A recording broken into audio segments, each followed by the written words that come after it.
Hello दोस्तों, कैसे हो आप सब। उम्मीद करता हूँ आप लोग मस्त होंगे। तो चलिए, आज का टॉपिक हमारा है कक्षा 12वीं का हिंदी दिगंत भाग 2 का है और अध्याय 2 है। अध्याय का नाम है उसने कहा था। इसके लेखक है चंद्रशेखर शर्मा गुलेरी जी और इनका जन्म हुआ था राजस्थान के जयपुर में। तो चलिए, हम उसने कहा था का VVI ऑब्जेक्टिव क्वेश्चन कर रहे हैं आज के सेशन में। तो चलिए, आप लोगों का ज़्यादा टाइम नहीं लेते हुए हम आगे बढ़ रहे हैं। अगर आप हमारे इस यूट्यूब चैनल पर नए हो तो हमारे इस यूट्यूब चैनल को सब्सक्राइब कर लीजिएगा और घंटे का निशान दबा लीजिएगा। चलिए, आप लोगों का ज़्यादा टाइम नहीं लेते हुए हम आगे बढ़ते हैं। देखिए, चैप्टर का नाम है उसने कहा था, जिनके लेखक है चंद्रशेखर शर्मा गुलेरी जी। इनका जन्म हुआ था राजस्थान के जयपुर जिले में। राजस्थान के जयपुर में, इतना जान लीजिए। तो चलिए, हम बढ़ते हैं आगे। देखिए, क्वेश्चन कह रहा है उसने कहा था कहानी कब लिखी गई थी। उसने कहा था कहानी कब लिखी गई थी। ऑप्शन दिया है प्रथम विश्व युद्ध से पहले, प्रथम विश्व युद्ध के तुरंत बाद, द्वितीय विश्व युद्ध के बाद, इनमें से कोई नहीं। तो इसका आंसर होगा प्रथम विश्व युद्ध। प्रथम विश्व युद्ध के तुरंत बाद, बिफोर बंगलौर चले जाइए आप। अब देखिए, सेकंड नंबर क्वेश्चन कह रहा है उसने कहा था कहानी के लेखक कौन है। अभी जस्ट मैंने बताया है कि उसने कहा था कहानी के लेखक चंद्रधर शर्मा गुलेरी जी हैं। उसने कहा था कहानी के लेखक कौन है, चंद्रधर शर्मा गुलेरी जी। तो आप आराम से आंख बंद करके चंद्रधर शर्मा गुलेरी जी लगा दीजिए। ए फॉर इलाहाबाद आप लोग चले जाइए। चलिए, अब हम नेक्स्ट क्वेश्चन पर चलते हैं। नेक्स्ट क्वेश्चन क्या कह रहा है देखते हैं। तो प्यारे दोस्तों, हम आ गए थर्ड नंबर क्वेश्चन पर। देखिए, थर्ड नंबर क्वेश्चन क्या कह रहा है क्या सो कि थर्ड नंबर क्वेश्चन उसने कहा था कहानी में किस शहर का चित्रण है। उसने कहा था कहानी में किस शहर का चित्रण है। तो उसने कहा था कहानी में अमृतसर का चित्रण है। किस शहर का चित्रण है, अमृतसर का चित्रण है। उसने कहा था कहानी में किस शहर का चित्रण है, अमृतसर का चित्रण है। A for Amritsar. उसने 4 नंबर क्वेश्चन कह रहा है उसने कहा था कब प्रकाशित की गई। उसने कहा था कब प्रकाशित की गई। उसने कहा था कहानी 1915 ईस्वी में प्रकाशित की गई। उसने कहा था कहानी कब प्रकाशित की गई। उसने कहा था कहानी 1915 ईस्वी में प्रकाशित की गई। ये मैंने चैप्टर एक्सप्लेनेशन में बता दिया है। अगर आप हमारे वीडियो उसने कहा था चैप्टर एक्सप्लेनेशन नहीं देखे हैं तो आप जाकर के देख लीजिए। उसमें मैंने ये बता दिया है कि उसने कहा था कहानी कब प्रकाशित की गई थी। अब देखिए, 5 नंबर क्वेश्चन कह रहा है लहना सिंह के गांव का क्या नाम था। लहना सिंह के गांव का क्या नाम था। लहना सिंह के गांव का नाम माझे था। लहना सिंह के गांव का क्या नाम था, माझे। लहना सिंह के गांव का क्या नाम था, माझे। और मगरे किसके गांव का नाम था, लड़की के गांव का नाम था मगरे। मगरे किसके गांव का नाम था, तो लड़की के गांव का नाम था मगरे। यहाँ तक आप लोग समझ गए होंगे। माझे, लहना सिंह के गांव का क्या नाम था, माझे। मगरे किसके गांव का नाम था, तो लड़की के गांव का नाम था मगरे। अगर क्वेश्चन पूछे लड़की का गांव का क्या नाम था तो मगरे। अगर पूछे लहना सिंह के गांव का क्या नाम था तो माझे, बिफोर बंगलौर। अब देखिए, लहना सिंह के मामा कहाँ के रहने वाले थे। लहना सिंह के मामा कहाँ के रहने वाले थे, तो लहना सिंह के मामा अमृतसर के रहने वाले थे। कहाँ के रहने वाले थे भैया, अमृतसर के रहने वाले थे। इसमें बिफोर बंगलौर चले जाइए आप लोग। अब चलिए, हम नेक्स्ट क्वेश्चन पर चलते हैं। 7 क्वेश्चन से देखते हैं 7 क्वेश्चन क्या कह रहा है। आप लोग वीडियो में लास्ट तक बने रहिएगा। टोटल ऑब्जेक्टिव क्वेश्चन हम आज करा देंगे 2 चैप्टर का। तो चलिए नेक्स्ट चलते हैं। नेक्स्ट क्या कह रहा है देखते हैं। तो प्यारे दोस्तों, हम आ गए हैं 7 नंबर क्वेश्चन पर। देखते हैं 7 नंबर क्वेश्चन क्या कह रहा है। तो चलिए, 7 नंबर क्वेश्चन कह रहा है कि सूबेदार का क्या नाम था। सूबेदार का क्या नाम था। जब मैंने चैप्टर एक्सप्लेनेशन करवाया तो उसमें बोला था कि सूबेदार का नाम हजारा सिंह था। क्या नाम था, हजारा सिंह। और सूबेदार का बेटा क्या नाम था, बोधा सिंह। और सूबेदारनी का भी बेटा का नाम बोधा सिंह, मतलब बोधा सिंह का बाप का नाम था सूबेदार हजारा सिंह और बोधा सिंह के माँ का नाम था सूबेदारनी। तो चलिए, हमारा ये क्वेश्चन है सूबेदार का क्या नाम था, तो हजारा सिंह। क्या नाम था, हजारा सिंह, बिफोर बंगलौर। अब देखिए, लहना सिंह किस पद पर था। लहना सिंह जब फौजी पर नियुक्त हुए तो वो किस पद पर थे, तो वे जमादार के पद पर थे। किस पद पर थे, तो जमादार के पद पर। किस पद पर, तो जमादार के पद पर। सी फॉर चेन्नई चले जाइए। अब देखिए, अमृतसर, अमृतसर में लहना सिंह के कौन थे? देखिए अमृतसर में लहना सिंह के मामा रहते थे और लड़की की भी मामा रहते थे, लड़की के भी मामा रहते थे और लहना सिंह के भी मामा रहते थे। तो अमृतसर में कौन रहते थे? लहना सिंह के मामा। कौन रहते थे? मामा। अमृतसर में लहना सिंह के कौन रहते थे? तो मामा रहते थे। सिफर चेन्नई चले जाइए। अब 10 नंबर क्वेश्चन कह रहा है लहना सिंह की मृत्यु किसके गोद में हुई? चूंकि लहना सिंह की इच्छा थी, हृदय की इच्छा थी लहना सिंह की कि हमारी मृत्यु भाई कीरत सिंह के गोद में हो। लहना सिंह की क्या इच्छा थी कि हमारी मृत्यु, हमारी नहीं, लहना सिंह की क्या थी उसकी इच्छा कि हमारी मृत्यु भाई कीरत सिंह के गोद में हो। लेकिन हमारे कंपनी की प्रचार गाड़ी का चैलेंज और गारंटी है कि फायदा नहीं करेगा तो खाली पैकेट हमारे प्रचार गाड़ी के सदस्य। लेकिन कहता है ना कि समय को कुछ और ही मंजूर था, समय को कुछ और ही मंजूर था, ईश्वर को कुछ और ही मंजूर था। लहना सिंह की इच्छा थी कि हमारी मृत्यु कीरत सिंह के भाई कीरत सिंह की गोद में हो और उसकी मृत्यु किसके गोद में हो गई? तो वजीरा सिंह की गोद में हो गई। और अगर लहना सिंह पूछता था कि कौन? कीरत सिंह, तो वजीरा सिंह जानबूझकर बोलता था हाँ मैं कीरत सिंह। समझ गए आप लोग? तो चलिए इसका आंसर क्या होगा? लहना सिंह की मृत्यु किसकी गोद में हुई थी? तो वजीरा सिंह की गोद में हुई थी। बी फॉर बंगलौर चले जाइए आप लोग। अब देखिए पलटन का विदूषक कौन था? विदूषक मतलब जोकर। अगर जिंदगी में हम लोग आए हैं तो जिंदगी में मस्ती नहीं हुई तो वो जिंदगी नहीं रही। और वैसे ही जिंदगी फौज की भी रहती है, इंडियन फौज की भी वैसे ही जिंदगी रहती है। तो पलटन मतलब फौज, पूरी फौज का विदूषक कौन था? विदूषक मतलब जोकर, पलटन मतलब फौज, पूरी फौज का जोकर कौन था? पूरी फौज का विदूषक कौन था? यानी कि जोकर उसे कहा जाता है जो कोई ऐसी बात बोले कि सबको ठाका मारकर हंसना पड़ जाए। तो वही हुआ कि पलटन का विदूषक कौन था, यानी कि पूरी फौज का जोकर कौन था? तो वजीरा सिंह। पूरी फौज का विदूषक कौन था? पूरी फौज का जोकर कौन था? तो वजीरा सिंह। कौन था? वजीरा सिंह। ये ऐसा बात बोल देते थे कि पूरी फौज में खुशी का माहौल आ जाता था, सब हंसने लगते थे ठाके मार मार कर। तो चलिए हमने 11 नंबर तक क्वेश्चन कर लिया है। अब चलिए 12 नंबर क्वेश्चन से चलते हैं, क्या कह रहा है। अगर आप लोग स्क्रीनशॉट लेना चाहते होंगे तो ले लीजिए, हम साइड हो जाते हैं और फिर 12 नंबर पर चलते हैं। लगभग आपने स्क्रीनशॉट ले चुके होंगे, तो चलिए हम 12 नंबर क्वेश्चन पर चलते हैं। तो प्यारे दोस्तों हम आ गए हैं 12 नंबर क्वेश्चन पर। देखिए ये क्वेश्चन क्या कह रहा है। क्वेश्चन कह रहा है लहना सिंह किस कहानी का पात्र है? अरे भैया हम पढ़ रहे हैं, उसने कहा था कहानी, तो इसी कहानी का न पात्र होगा लहना सिंह भी। तो किस कहानी का? तो उसने कहा था। किस कहानी का? उसने कहा था। ये भी कोई पूछने वाली बात है? अब देखिए बचपन में लहना सिंह लड़के से बार बार कौन सा प्रश्न पूछा करता था? देखिए हुआ क्या कि लहना सिंह और एक लड़के एक दुकान पर आकर के मिल गई और तब दुकानदार एक किसी ग्राहक से उलझे हुए थे। उसी बीच ये इन दोनों की बात चली, तो उसमें इन्होंने पूछा कि तेरे घर कहाँ है? लड़की बोली मगरे में, और तेरे?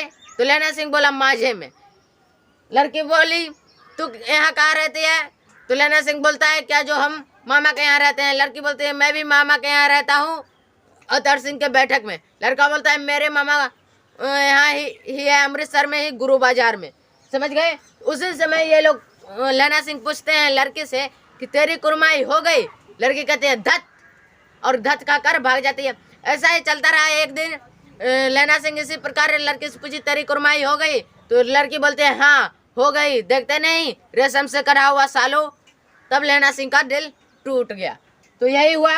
तो क्या क्वेश्चन पूछा था लहना सिंह कि तेरी कुरमाई हो गई, अर्थात तेरी सगाई हो गई। क्या हुआ कि तेरी कुरमाई हो गई, अर्थात क्या? तेरी सगाई हो गई। भला ऑप्शन क्या है? तेरा नाम क्या है? ये तो भैया नहीं पूछता था। तू कहाँ रहती है? ये भी तो एक ही दिन पूछा, रोज तो नहीं पूछता था। और तेरी शादी हो गई, ये कहाँ से होगा भैया? ये पूछता था कि तेरी कुरमाई हो गई, अर्थात तेरी सगाई हो गई। चलिए अब 14 नंबर क्वेश्चन पर चलते हैं। 14 नंबर क्वेश्चन कह रहा है लहना सिंह सूबेदार को वापस बुलाने के लिए किसे भेजता है? लहना सिंह सूबेदार को वापस बुलाने के लिए किसे भेजता है? देखिए जब लहना सिंह को लेफ्टिनेंट साहब, नकली लेफ्टिनेंट साहब से मिले, वो भी जर्मनी के, तो उन्होंने देखा कि ये तो नकली लेफ्टिनेंट साहब है। तो वो गए अंदर, तो अंदर गए तो वजीरा सिंह सो रहा था, तो उससे टकरा गए। वजीरा सिंह पूछ रहे हैं कौन? लहना सिंह। तो लहना कहता है हाँ उठ वजीरा उठ। वजीरा सिंह कहता क्या हुआ, कौन सी कयामत आ गई? तो लहना सिंह कहता है कयामत आ गई नहीं, आ गई है। अब देखो तुम जल्दी से उठो और जाओ सूबेदार को बुलाकर ले आओ, यहाँ नकली लेफ्टिनेंट साहब आ गए हैं, अगर नहीं गया तो सब मारे जाएंगे। तो लहना सिंह किसे भेजता है बुलाने के लिए, सूबेदार को बुलाने के लिए? तो वजीरा सिंह को। किसको भेजता है? वजीरा सिंह को। समझ गए? किसको भेजता है? वजीरा सिंह को। और इसी बीच वजीरा सिंह जाता है सूबेदार को बुलाने के लिए। लहना सिंह बाहर निकलता है और बंदूक के कुंदे से 2 कुंदा देता है। एक कुंदा उसको पीठ पर देता है और एक कुंदा उसको देता है गर्दन पर। तब ये ठाए ठाए फंस। और वे क्या था, नकली लेफ्टिनेंट साहब पिस्तौल रखा था जेबी में, पतलून में, तो उसमें से निकाला और लहना सिंह को भी 1-2 गोली लग गई थी। तो चलिए हम आगे बढ़ते हैं। आगे नंबर क्वेश्चन क्या कह रहा है देखते हैं। 15 नंबर क्वेश्चन से हम चलते हैं। अगर आप स्क्रीनशॉट लेना चाहते होंगे तो ले लीजिए, मैं साइड हूँ। लगभग आप स्क्रीनशॉट ले चुके होंगे। तो चलिए हम आगे बढ़ते हैं। तो प्यारे दोस्तों हम आ गए हैं क्वेश्चन नंबर 15 पर। देखिए क्वेश्चन नंबर 15 क्या कह रहा है। कह रहा है क्वेश्चन नंबर 15 में लहना सिंह का सिर अपने गोद में लेकर कौन बैठा था? लहना सिंह जब अंतिम सांस ले रहे थे तब लहना सिंह का सिर अपनी गोद में लेकर कौन बैठा था भाई? तो वजीरा सिंह बैठा था। कौन बैठा रहा? तो वजीरा सिंह। तो वजीरा सिंह देखिए कहीं है, हाँ है, सी नंबर ऑप्शन में वजीरा सिंह है। आंसर मार देंगे वजीरा सिंह। समझ गए? अब चलिए आगे चलते हैं। कह रहे 16 नंबर क्वेश्चन, सूबेदार हजारा सिंह के लड़के का क्या नाम था? जस्ट तुरंत पहले हम बताए हैं कि सूबेदारनी और सूबेदार के बेटे का नाम बोधा सिंह था। क्वेश्चन कह रहा है सूबेदार हजारा सिंह के लड़के का क्या नाम था? क्या नाम था? क्या नाम था? तो क्या नाम था? बोधा सिंह। क्या नाम था? बोधा सिंह। क्या नाम था? बोधा सिंह। देखिए कहीं है, हाँ है, ए नंबर ऑप्शन में है। हो गया ए नंबर ऑप्शन, इनके फॉर इलाहाबाद। अब देखिए भारतीय सिपाहियों का किसके साथ जंग हुआ था भैया? अब बताइए भारतीय सिपाहियों का किसके साथ जंग हुआ था? तो भारतीय सिपाहियों का जर्मनी वालों के साथ जंग हुआ था। किसके साथ हुआ था? जर्मनी वाले को साथ। डी फॉर धन्यवाद, डी फॉर धन्यवाद, या फिर डी फॉर दिल्ली चले जाइए आप लोग। अब देखिए जर्मन लेफ्टिनेंट को किसने मार गिराया था? अब ये भी कोई पूछने वाली बात है भैया। जर्मन लेफ्टिनेंट को तो लहना सिंह ने मार गिराया था बंदूक के कुंदा से। तो जर्मन लेफ्टिनेंट को किसने मार गिराया था? तो लहना सिंह ने। देखिए कहीं है, हाँ है, सी नंबर ऑप्शन लहना सिंह। किसने मार गिराया था? लहना सिंह। सी नंबर ऑप्शन इसका सही हो जाएगा। अगर आप स्क्रीनशॉट लेना चाहते होंगे तो मैं साइड हो जाता हूँ, आप लोग स्क्रीनशॉट ले लीजिए। लगभग आप लोग स्क्रीनशॉट ले चुके होंगे। तो चलिए हम नेक्स्ट क्वेश्चन पर चलते हैं। तो दोस्तों हम आ गए 19 नंबर क्वेश्चन पर। देखिए 19 नंबर क्वेश्चन क्या कह रहा है। कह रहा है सिख राइफल्स के जमादार लहना सिंह का नंबर क्या था? लहना सिंह का नंबर क्या था? तो 77। अब देखिए 20 नंबर क्वेश्चन कह रहा है कि सरकार ने सूबेदार को जमीन कहाँ दी थी? सरकार ने सूबेदार को जमीन लायलपुर में दी थी।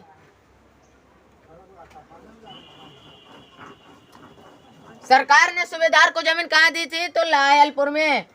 कहाँ है भैया लायलपुर? यहाँ है, आंख मुन कर मार दीजिए। गुल्लेरी जी का जन्म कहाँ हुआ था? गुल्लेरी जी का जन्म कहाँ हुआ था? जयपुर राजस्थान में। कहाँ हुआ था? जयपुर राजस्थान में। गुल्लेरी जी का जन्म कहाँ हुआ था? तो जयपुर राजस्थान में। चलिए हम नेक्स्ट क्वेश्चन पर चलते हैं। नेक्स्ट क्वेश्चन क्या कह रहा है देखते हैं। अगर आप स्क्रीनशॉट लेना चाहते होंगे तो ले लीजिए।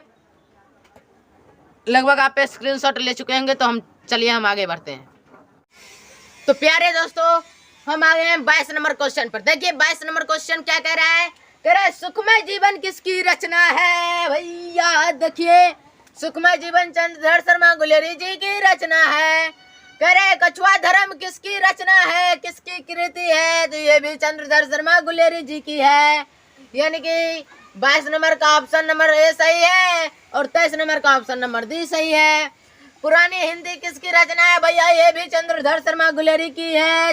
ऑप्शन नंबर डी सही। दिल्ली चले जाइए आप लोग। 25 नंबर क्वेश्चन कह रहा है कौन सा निबंध गुलेरी रचित नहीं है? अब देखिए भैया, देवनाम प्रिय इन्हीं की रचना है। पुरानी हिंदी इन्हीं की रचना है। मोर्सी मोही को उठाओ इन्हीं की रचना है। एक कौन बच गया भैया? तो मजदूरी और प्रेम।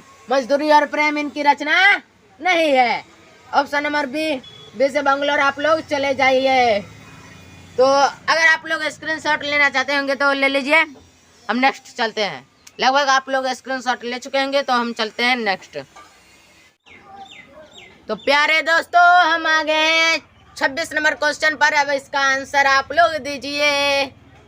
सीताराम सीताराम सीताराम कहिए, जही आंसर आपको बुझाए वही आंसर दीजिए। देखिए कह रहा है कौन सी कहानी चंद्रधर शर्मा गुलेरी की लिखी हुई नहीं है? तो सुखमय जीवन इन्हीं की लिखी हुई है। बुद्धू का कांटा इन्हीं की लिखी हुई है। उसने कहा तो पढ़िए रहे हैं, कफन इनकी लिखी हुई नहीं है। अर्थात ऑप्शन नंबर डी सही हो जाएगा। डी से दिल्ली चले जाइए। अब देखिए 27 नंबर क्वेश्चन कह रहा है गुलेरी जी किस गांव के मूल निवासी थे? गुलेरी जी किस गांव के मूल निवासी थे? तो गु से गुलेरी जी या गु से गुलेर, गुलेर गांव के मूल निवासी थे ये। बी से बी फॉर बम्बई चले जाइए। अब देखिए कह रहा है उसने कहा था कहानी कितने भागों में विभक्त है? देखिए भैया, उसने कहा था कहानी 5 भागों में विभक्त है, जिसमें 3 भागों में युद्ध का वर्णन है। तो आप लोग समझ गए होंगे कि उसने कहा था कहानी कितने भागों में विभक्त है। तो 5 भागों में विभक्त है। ऑप्शन नंबर डी से दिल्ली चले जाइए। अगला नंबर क्वेश्चन कह रहा है, क्या कह रहा है? चंद्रधर शर्मा गुलेरी किस युग के कहानीकार है? तो चंद्रधर शर्मा गुलेरी भैया द्विवेदी युग के कहानीकार है। भारतेंदु युग के कहानीकार नहीं है। भारतेंदु युग के कहानीकार कौन है भैया? बालकृष्ण भट्ट। कौन है? बालकृष्ण भट्ट। भारतेंदु युग के कहानीकार कौन है? बालकृष्ण भट्ट। तो द्विवेदी युग के कहानीकार कौन है? तो चंद्रधर शर्मा गुलेरी जी। द्विवेदी युग के कहानीकार कौन है? चंद्रधर शर्मा गुलेरी जी। ऑप्शन नंबर ए सही हो जाएगा। ए फॉर इलाहाबाद चले जाइए। अब चलिए भैया नेक्स्ट क्वेश्चन पर चलते हैं। देखते हैं नेक्स्ट क्वेश्चन क्या कह रहा है। तो चलिए आप लोगों का ज़्यादा टाइम नहीं लेते, हम नेक्स्ट क्वेश्चन पर चलते हैं। अगर आप लोग स्क्रीनशॉट लेना चाहते होंगे तो आप लोग स्क्रीनशॉट ले लीजिए। मैं साइड हो गया हूँ। लगभग आप लोग स्क्रीनशॉट ले चुके होंगे। तो चलिए हम आगे बढ़ते हैं। तो प्यारे दोस्तों, हम आ गए 30 नंबर क्वेश्चन पर। देखिए 30 नंबर क्वेश्चन क्या कह रहा है। 30 नंबर क्वेश्चन कह रहा है उसने कहा था किस प्रकार की कहानी है? उसने कहा था एक कर्म प्रधान कहानी है। वैसे तो हम कह सकते हैं चरित्र प्रधान भी कहानी है, लेकिन चरित्र से ज्यादा कर्म प्रधान कहानी कहने में अच्छा लगता है, इसलिए हम कहेंगे क्या है कि उसने कहा था कर्म प्रधान कहानी है। ऑप्शन नंबर बी से आप लोग चले जाइए बम्बई। बम्बई चले जाइए। अब चलिए नेक्स्ट क्वेश्चन देखते हैं। नेक्स्ट क्वेश्चन क्या कह रहा है? कह रहा है सूबेदारनी ने अपने पति और पुत्र की रक्षा के लिए किससे कहा? सूबेदार, देखिए जब लहना सिंह जाता था अपने फौज में ड्यूटी पर, तो रास्ते में सूबेदार हजारा सिंह का घर पड़ता था। तो उसको लहना सिंह को एक चिट्ठी आई कि लड़ाई पर जाना है, चले आइए। तो लहना सिंह जा रहा था, तो सूबेदार ने भी चिट्ठी भेजी कि इधर से ही जाएगा, मुझे भी लड़ाई पर की चिट्ठी आई है, संग ही चलेंगे। तो लहना सिंह गया सूबेदारनी के घर। तो सूबेदार बोला कि सूबेदारनी तुमको पहचानती है, जाके मिला। लहना सिंह गया सूबेदारनी के पास और मत्था टेका, ऐसे मत्था टेक दिया और बोला, लहना सिंह बोला सूबेदारनी तुम हमें पहचानती है? तो सूबेदारनी बोला तुमने हमें पहचाना? तो सूबेदारनी बोला हाँ तुमने हमें पहचाना। तो लहना सिंह बोलता है क्या नहीं। तो सूबेदारनी बोलता है तेरी कुरमाई हो गई। अब बेचारा का तुरंत की याद आया, ओ तो ये यही लड़की है जिसने हमसे बाजार में कहा था कि हाँ मेरी कुरमाई हो गई। अब बेचारा का दिल फिर से टूट गया। कहा ओह। तब फिर सूबेदारनी बोली रो रो के, देखो लहना सिंह, जिस प्रकार तूने हमें उस बाजार में इक्के वाले से हमें बचाया, उसी प्रकार इस जंग में तुम हमारे पति और बेटे की जान की रक्षा करना। मैं तुमसे भीख मांगती हूँ। मैं नहीं, वो सूबेदारनी लहना से भीख मांगती है। तो लहना सिंह अपने आँख के आंसू पोंछकर बाहर आ गया। तो क्या कह रहा है क्वेश्चन कि सूबेदारनी ने अपने पति और पुत्र की रक्षा के लिए किससे कहा? अरे भैया गया था उसके घर पर लहना सिंह। कहा भी था तो लहना सिंह को। तो इसका answer B number option, Bombay चले जाइए लहना सिंह से।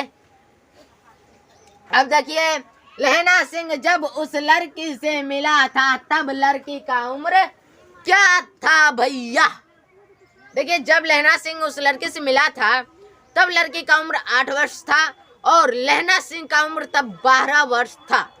समझ गए? जब लहना सिंह उस लड़के से मिला था तब लड़की का उम्र क्या था? 8 वर्ष और लहना सिंह का उम्र क्या था? 12 वर्ष। कहाँ मिला था? तो अमृतसर में।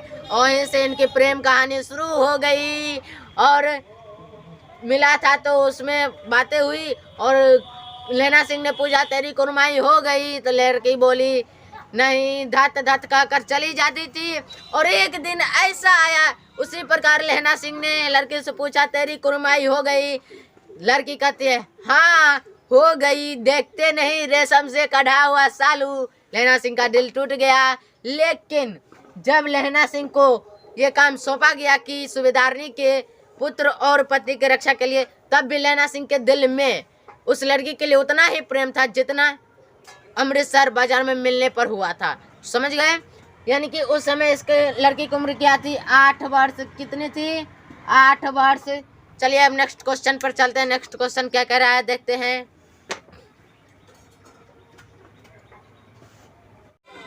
तो प्यारे दोस्तों हम आ गए 33 नंबर क्वेश्चन पर। देखिए 33 नंबर क्वेश्चन क्या कह रहा है।